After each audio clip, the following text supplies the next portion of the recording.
लाल बावटा पक्षाचे रास्ता रोको आंदोलन यशस्वी. 7 कोटी निधी मंजूर. 22 मे पर्यंत काम चालू करण्याचे लेखी आश्वासन.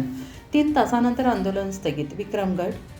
बेडे गावाजवळील भोपोली सोमटा मुख्य रस्त्याची दुरावस्था आणि उत्खनन ब्लास्टिंगमुळे त्रस्त आदिवासी समाजाने भारताचा मार्क्सवादी लेनिनवादी लाल बावटा पक्षाच्या वतीने आज सकाळी 10 वाजता रास्ता रोको आंदोलन उभारले आहे. 3 तास शांततापूर्ण आंदोलनाने प्रशासन दबावात आले असून 7 कोटी निधी मंजूर आणि 22 मे पर्यंत काम सुरू करण्याचे लिखित आश्वासन मिळाल्याने आंदोलन तुर्तास स्थगित करण्यात आले आहे.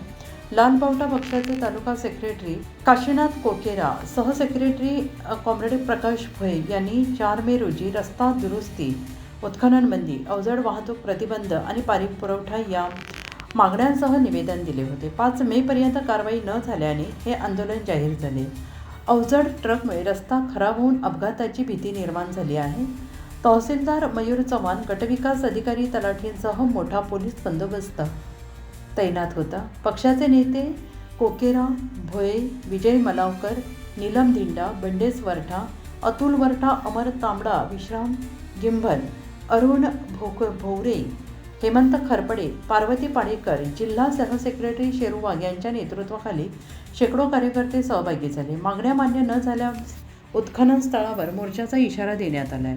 खदानी बंद आणि नुकसानग्रस्तांना भरपाईसह नादुरुस्त रस्त्यासाठी 7 कोटी निधी मंजूर झाला.